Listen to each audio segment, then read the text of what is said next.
O Pedro Alberto Santos tem que trazer ninguém, agora coloca um interino até a Copa. O Romário Menezes está aqui, o Pepe falando, foi o Ferreirinha que derrubou o Roger. E aí esse é um assunto que eu queria entrar, Bruno Prado. Que a gente está falando do técnico do São Paulo, mas em campo, falando da responsabilidade dos jogadores, que bobagem que fez o Ferreirinha. Apenas 30 segundos em campo, foi expulso, deixou o São Paulo na mão. Aí no segundo tempo, o Juventude aproveitou essa vantagem numérica, explorou os erros do São Paulo. Queria que você falasse aí da expulsão do Ferreirinha, o quanto que isso foi, digamos assim, o quanto que isso custou a eliminação do São Paulo na Copa do Brasil, Bruno Prado. Quanto que isso pesou, no final das contas, para o São Paulo cair precocemente na Copa do Brasil, Bruno Prado. A expulsão foi fundamental, até acho que ela foi um pouco exagerada, mas o Ferreirinha chegou com 1 minuto em campo, já foi se enroscar com os jogadores do Juventude e acabou sendo expulso, né? Fez bobagem. Eu acho que o amarelo estava de bom tamanho, mas ele deu toda a chance para que fosse expulso e tinha acabado de entrar no lugar do Luciano, que saiu machucado. Mas no 11 contra 11 o São Paulo já jogava mal, né? Não é que ele estava bem e com 10 piorou, né? Claro que com 10 é mais difícil de jogar, mas no 11 contra 11 já era um jogo ruim do São Paulo, em nenhum momento o São Paulo jogou bem, a vitória do Juventude foi merecida.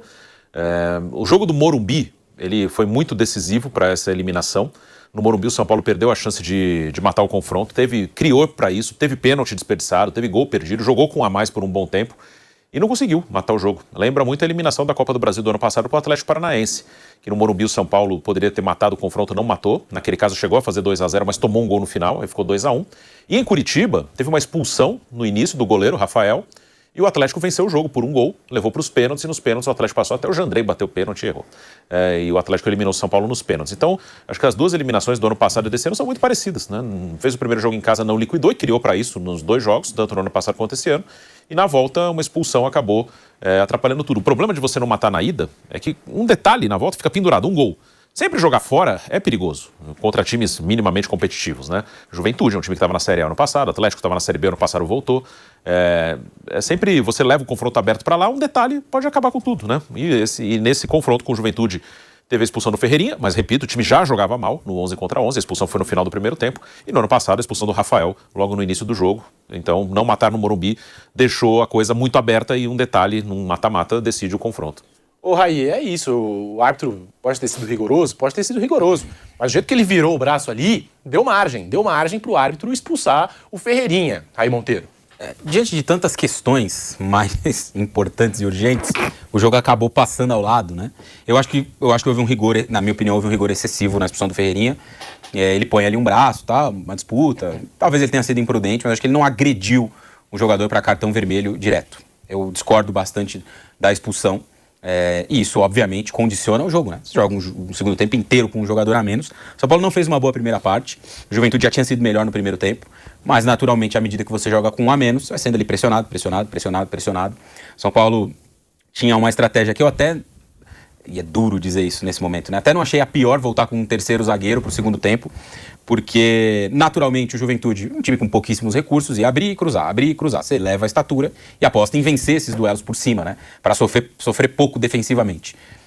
Quando você tem um jogador a menos, existem 2 caminhos para você defender mais urgentemente, né? A entrada da área, para não abrir a possibilidade de uma finalização ou de uma sequência de finalizações, e a bola aérea, né? Os cruzamentos. Eu não acho que seja um problema muito grande você deixar abrir para cruzar. Vai ser um caminho que o adversário naturalmente vai encontrar. E aí você precisa ter competência para conseguir defender esses cruzamentos, né? A gente viu isso no Corinthians e Palmeiras, que o Corinthians teve um a menos, depois o outro jogador expulso. No Corinthians e Vasco, o time não tem ali muito por onde criar, o outro se fecha muito, abre e cruza. Se você é eficaz na defesa dessa bola aérea defensiva, você consegue ali obter êxito na sua estratégia, né? O Corinthians e Palmeiras foi um pouco assim.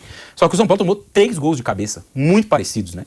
E isso também é um aspecto de um trabalho que não é bom do treinador. O time se defende mal. O time defende muito mal a bola erguida na área, o escanteio. 3 gols muito parecidos, cara. 2 de escanteios, né? Um até acho que foi uma segunda jogada. E o terceiro, quando o São Paulo tinha conseguido o que parecia impossível, que era com um a menos achar um gol, o que mostra como o time do Juventude também é um time com pouquíssima qualidade técnica, né? O time venceu o jogo por 2-0, tinha um jogador a mais, jogando em casa. O Roger colocou o André Silva e o Tapia, mais o Caleri, mais o Arthur, que foi jogar de ala pelo lado direito. Ficou só o Bobadilha ali à frente da defesa. E o Juventude conseguiu sofrer um gol mesmo assim, né? Mesmo diante desse panorama.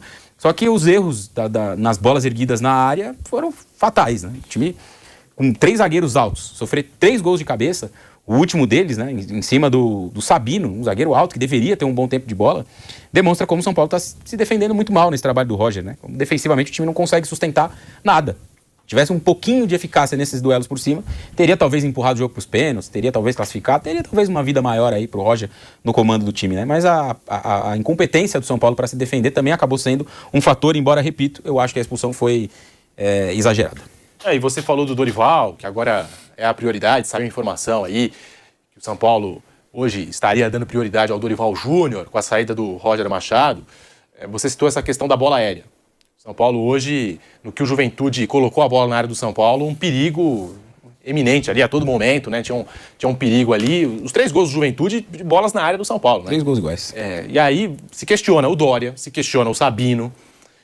E tem o Arboleda, que assim, eu acho que o Arboleda não deveria mais vestir a camisa do São Paulo. Depois do que ele fez ali, acho que não deveria mais vestir a camisa do São Paulo. Mas hoje, diante das opções que tem o São Paulo, não é loucura torcedor imaginar aí, ainda mais o Dorival que foi campeão com o Arboleda, se chegar mesmo o Dorival, do Arboleda jogar nesse time, pela necessidade. Mas o que você acha que não? Você acha que não tem jeito mesmo? Tem a menor possibilidade do Arboleda vestir mais a camisa do São Paulo. De tanta coisa errada que tem sido feita no São Paulo nos últimos anos, né, que envergonha o seu torcedor, essa seria mais uma indecência. O Arboleda voltar a vestir a camisa do São Paulo é uma indecência, uma coisa que não pode ser nem pensada, nem cogitada, duro, né? nem imaginada. Porque tá duro, né? Do jeito que tá aí o São Paulo, enfim, o torcedor começa a analisar as opções que tem e não fica... Até porque, Pedro, além dos outros aspectos maiores e mais importantes do que o campo, né? A falta de respeito fora dele, que não foi a primeira vez, ele também não estava jogando nada como zagueiro. O Arboleda há muito tempo. Perdeu a posição. Vive uma queda, do ponto de vista de desempenho, grande já há algum tempo. Não é dessa temporada, não. Nem da temporada passada. Faz bastante tempo que o Arboleda não joga nada, né? Talvez seja algo relacionado ao estilo de vida dele, né? Que atrapalha como atleta. Não dá pra ter as duas coisas. Então, acho que hoje não dá nem pra pensar num negócio desse. São Paulo voltar, colocar o Arboleda pra jogar, qualquer treinador que seja, seria mais um tapa na cara do torcedor. Aí tem que contratar, só que também não tem dinheiro. Imagino... Ou vai pra Cotia, apostar em alguém da base. Teve o Osório, que entrou hoje, menino da base, né? O que eu imagino que vai acontecer é a tentativa de usar o Arboleda como uma moeda de troca nessa janela aí do meio do ano. Aí pode ser. Talvez por um outro defensor, um outro jogador de defesa, de zaga mais especificamente, né? Porque hoje o São Paulo tem no plantel o Dória, o Alan Franco, o Sabino e o Tolói. Alan Franco e Tolói estão machucados nesse momento, hoje, né? Tanto que jogaram 2 canhotos na zaga hoje, que era o que o São Paulo tinha. O menino Osório ainda é muito jovem. Colocar um moleque de 18, 19, 20 anos numa dessa é uma fria, uma roubada, né? A chance dele não ir bem é muito grande. Então talvez o Arboleda possa ser utilizado como uma moeda de troca aí dentro do mercado do futebol brasileiro, né? O futebol brasileiro tem muita coisa esquisita. Talvez alguém queira o Arboleda. Eu não consigo imaginar um clube sentando lá com o São Paulo. Então, você tem um Arboleda aí, vamos fazer uma troca aqui, eu tenho um outro jogador. Depois de tudo que ele fez, né? Principalmente essa última aí. Mas enfim, o futebol brasileiro acontece cada coisa que eu não duvido que alguém queira contratar ele. Fábio Piperno, expulsão do Ferreirinha. O árbitro foi rigoroso na expulsão do Ferreirinha. E tem esse elenco do São Paulo, né? A gente está falando da demissão do Roger Machado, mas os jogadores também têm a sua parcela de responsabilidade nessa queda aí do técnico, nesse momento ruim que vive o São Paulo. Piperno. Eu também acho que a expulsão ela foi bastante rigorosa, sim. É claro que o Ferreirinha não é um jogador prime pela inteligência, né? Não é bem o caso. Então ele deu margem a assim, esse tipo de interpretação e tal, mas eu não teria expulsado, não. Agora, veja, o São Paulo, então, ele acaba perdendo mais do que isso, porque, enfim, o Luciano também se contundiu e tal, né? Claro que o Luciano hoje é um jogador imprescindível ao time do São Paulo. Eu acho que o São Paulo em 4º lugar no Campeonato Brasileiro até aqui é algo um pouco surpreendente. Embora a gente sempre fale isso, não há lá muita diferença, do São Paulo até o Grêmio, que está em 17º. Nenhum é muito melhor que o outro.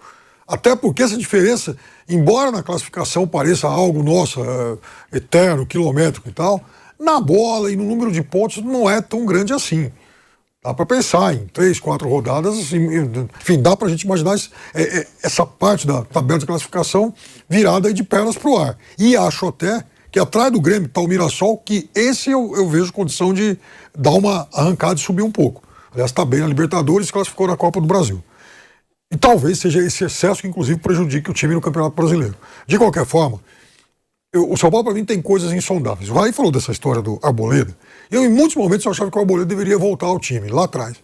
Mas aí depois a gente foi conhecendo mais detalhes do extracampo e tal. Então, para mim, está muito claro que o jogador, ele, na verdade, voltou um pouco, a dedicação dele mais para outros fatores que não o jogo de bola. E vejam só, não é só no São Paulo. O Arboleda foi praticamente expulso da seleção equatoriana. Depois daquela farra toda lá nos Estados Unidos, na Copa América e tal, ele não foi mais convocado. E é óbvio que o técnico, argentino, lá o BKSS, que dirige a seleção equatoriana, provavelmente ele viu, ficou sabendo de algo que o desagradou. E o Arboleda parece que ligou o F pontinhos e não tá mais nem aí com nada. O Arboleda a gente não via aquela gana toda era de voltar ele, e tal. Não era o BKSS, era outro treinador. Era outro, é verdade. O BKSS chegou depois. O Félix Santos, aquele espanhol que foi técnico da seleção do Catar, inclusive. É verdade, obrigado. Então, veja, acontece alguma coisa estranha com o jogador que ninguém entende e, afinal de contas, o jogador parece também que não está mais muito preocupado em jogar bola. Eu lamento, porque ele, em perfeita condição, seria o melhor zagueiro do São Paulo, mas ele não joga bem há bastante tempo, pelo menos em sequência. Eu diria até um joguinho ou outro, meia horinha aqui, 15 minutos ali, de vez em quando ele consegue jogar. Aliás, ele entrou bem no intervalo do jogo contra o Palmeiras. E naquele dia ele foi bem. Mas, é claro que o problema do São Paulo também não é só isso. Isso é uma questão muito localizada e circunscrita a um único jogador e as relações dele extracampo. Mas o problema do São Paulo e o resto? Quem é que vai mexer nos problemas estruturais de São Paulo? Então, 10 anos atrás, a gente falava de uma eliminação contra o Juventude de Série C. E depois aconteceram várias outras que a gente já citou aqui. 10 anos depois, a gente está falando de novo, um São Paulo eliminado por Juventude agora de Série B. Um São Paulo que não fez um grande campeonato paulista. Então, para onde vai o São Paulo? E assim, não sei se o horário permite, a gente está falando aqui do elenco do São Paulo, o Caleri deu uma entrevista bem sincera, e eu gosto quando o jogador assim acaba externando, né, toda a sua insatisfação com o momento e reconhece que a fase não é boa, sem ficar aquele lero-lero, né, aquele lenga-lenga que a gente ouve de jogador de vez em quando, né, media training, os caras falam tudo que a assessoria pede para falar. E aí o Caleri disse o seguinte, não sei se o horário permite, mas está aqui, ó, abre aspas. Foi uma M pontinhos. A gente fez M pontinhos na expulsão. Fez M pontinhos lá no Morumbi, perdendo muitos gols. Eu, Caleri, perdi pênalti. Aqui a aspa dele, né? Não tem desculpa. Merecemos ser cobrados e vamos ser, fecha aspas. Então tá aí, o Caleri é bem sincero, não vou falar, né? Esse horário. Não. É programa de família. Você é um cara fino, Pedrinho. É programa de família, entendeu? Tem muita gente nos acompanhando agora na Rádio Jovem Pan, no canal do YouTube Jovem Pan Esportes. Mas tá aí, Bruno Prado. Caleri foi pra coletiva. Coletiva não, foi aquela entrevista quando sai do campo. Bem sincero o Caleri, admitindo que o time do São Paulo também cometeu seus erros, que ele perdeu pênalti, São Paulo perdeu muitos gols, teve a expulsão. Queria te ouvir e concordo com você quando você fala que agora caiu o Roger. O trabalho do Roger não era dos melhores e a sensação que, pelo menos eu tinha quanto ao Roger Machado, é que podia fazer o melhor trabalho, colocar o São Paulo na liderança do Campeonato Brasileiro, colocar o São Paulo na próxima fase da Copa do Brasil, colocar o São Paulo em boa colocação aí, em boa campanha na competição, nas competições que o São Paulo tem, que ainda assim o Roger não seria, não seria reconhecido. Sim. Era o que estava acontecendo. Então acho que não tinha muita margem mesmo para o Roger acabar ficando. Agora, pode colocar o Guardiola, pode colocar, sei lá, o Jürgen Klopp, que eu acho que não resolve também o time do São Paulo, hein, Bruno Prado? Queria te ouvir sobre isso, sobre também o que o Caleri falou. O Roger ficou por 17 jogos aí, né? Independente do trabalho ser bom ou ruim. O São Paulo o São Paulo ele não tem problema só nos últimos 17 jogos, só nos últimos 2 meses. É uma coisa maior. Nesse confronto, pontualmente, sim, os jogadores também tiveram. Todo mundo tem. É uma coisa coletiva, né? Quando a coisa não anda, tem responsabilidade da diretoria, tem responsabilidade do técnico, tem responsabilidade do elenco. E o Caleri falou dos jogadores, ele faz parte do elenco de jogadores. E o Caleri é um cara que não se esconde, que bota a cara, que joga, ele se apresenta pro jogo, ele pode jogar mal, ele joga mal várias vezes, mas é um cara que nunca se esconde, nunca deixa de assumir o que tem que assumir. É um jogador que eu gosto. Você tem que entender o que o jogador pode entregar ou não. O Caleri não é um cara que vai te entregar nada muito refinado, mas é um jogador que vai brigar, vai te ajudar, vai fazer os seus gols, segura bem a bola na frente, é bom no jogo aéreo. Ele ajuda o São Paulo da maneira que pode. Nesse confronto ele falhou também, com o pênalti que perdeu no Morumbi. Mas botou a cara aí, é um cara que vai continuar se dedicando, independente de jogar bem ou mal, ele vai jogar mal, muitas vezes ainda, mas é um cara que ajuda muito mais do que atrapalha o São Paulo. Acho que serve pro Caleri, serve pro Luciano que saiu machucado no primeiro tempo, né? Mais um aí lesionado, serve pro goleiro Rafael, que também tem suas falhas, seus erros. Eu não tô dizendo que esses caras sejam perfeitos, eles oscilam pra caramba, como quase todo jogador que atua aqui no Brasil oscila muito, mas acho que esses aí, eles entregam bem mais coisas boas do que coisas ruins. O Giovanni Chacon publicou que a última derrota do São Paulo para o Juventude em Caxias tinha sido em 2007, pós-título brasileiro. Então, o São Paulo estava ali naquela ressaca e perdeu para o Juventude. 2007, a última porque derrota. aquela vez que o São Paulo foi eliminado pelo Juventude, o São Paulo foi eliminado pelo gol qualificado. Ganhou em Caxias, tinha perdido aqui e depois ganhou em Caxias. Sim. Teve essa eliminação aí. Como o Piperno falou, ganhou lá, não perdeu aqui. O São Paulo, foram 6 jogos nesse período aí, né? Foram 6 jogos. O Juventude ficou muito tempo longe da Série A, né? Ficou de 2007 a 2021 sem jogar a Série A, até 2020 ele volta em 21. E foram 6 jogos, não perdia lá há muito tempo. Hoje perdeu e foi